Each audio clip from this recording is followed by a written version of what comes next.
Los Angeles burned under a bright, endless sun. The kind that made everything look alive except Aiden Lee. 17 years old, Aiden had mastered the art of being invisible. At Van Nuys High School, he moved like a shadow. Teachers hesitated when calling his name.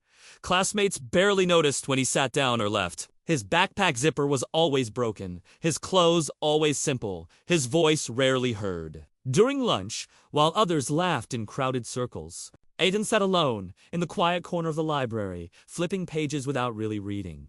He wasn't disliked.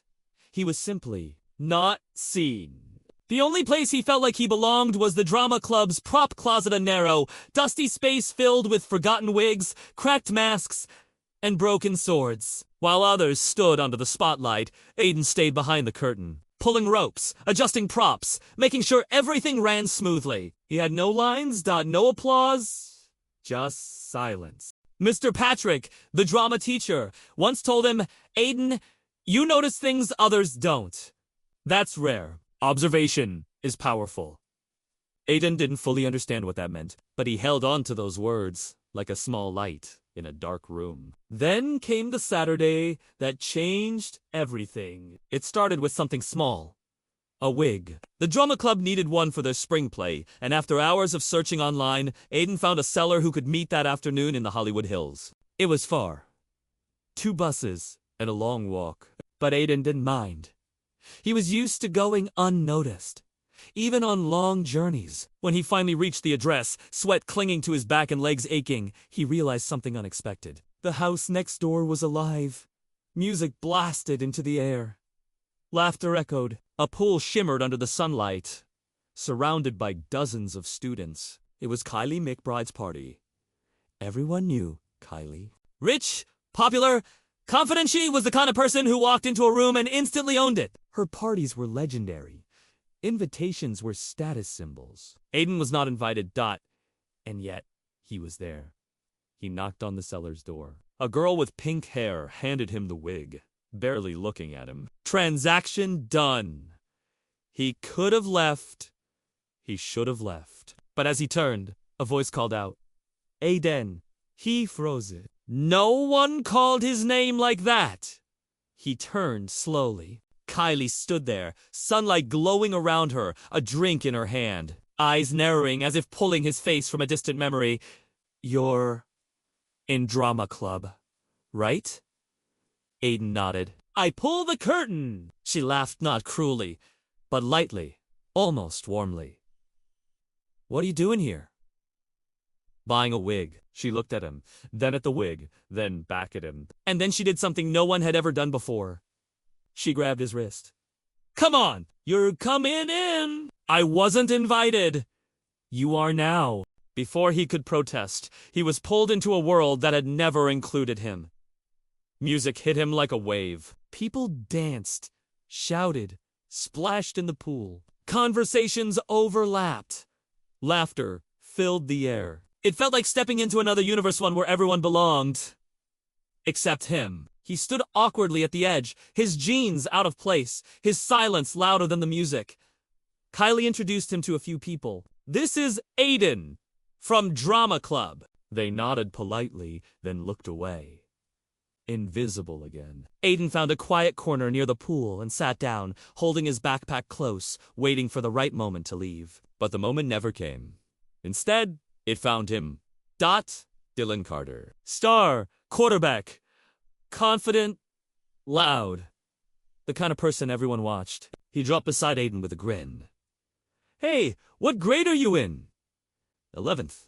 How come I've never seen you?" Aiden shrugged. "I'm easy to miss." Dylan laughed. "What are you doing here?" Aiden hesitated. "Buying a wig." Silence. Then laughter exploded. "Buying a wig?" Dylan shouted. "You guys hear this?" Heads turned.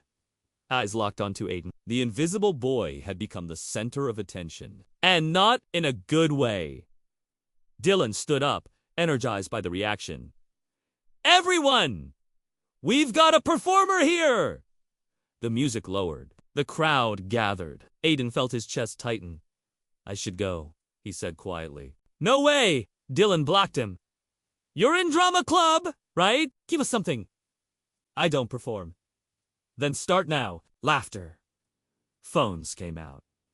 The circle closed in. Aiden stood there, surrounded, his heart pounding louder than the music had been. This was it. The moment he had always avoided. Being seen. His mind screamed at him to leave. Run! Disappear! Go back to the prop closet, where it was safe.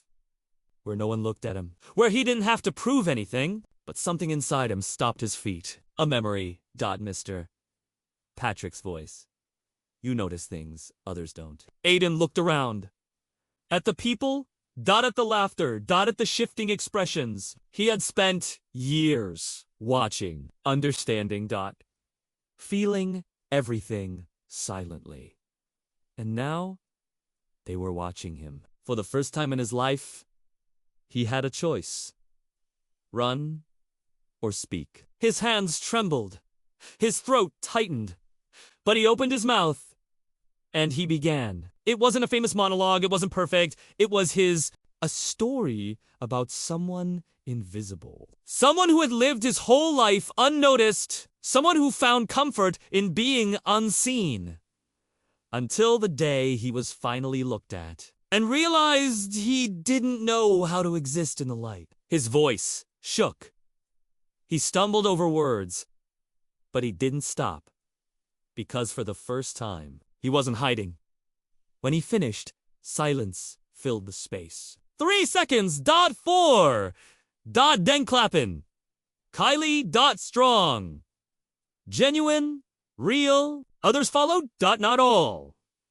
But enough. Enough to change everything. Aiden stood there, stunned. Dylan looked confused, as if something had shifted that he didn't understand. The crowd slowly broke apart. The moment ended, but something inside Aiden didn't. He picked up his backpack, ready to leave.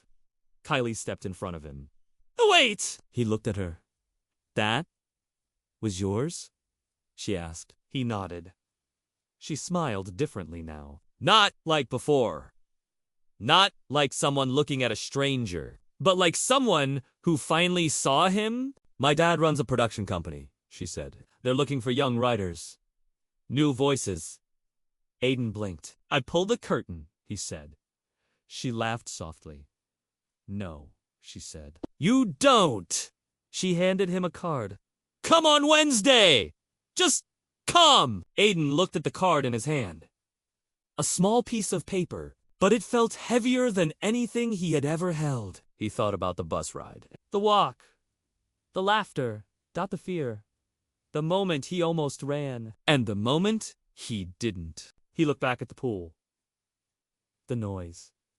The people. The place where he had been invisible until he wasn't. He slipped the card into his pocket. I'll think about it, he said.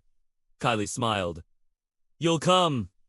Aiden turned and began walking down the hill. The music faded behind him. The sunlight stretched long shadows across the road. His backpack strap slipped off his shoulder.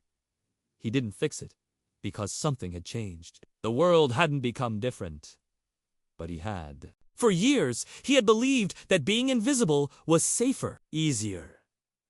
But now, he knew the truth. Being unseen wasn't protection. It was a prison. And all it took to break free was one moment of courage. One decision not to run. One voice finally heard. Aiden didn't look back, but he kept walking forward. And for the first time in his life, he wasn't invisible anymore.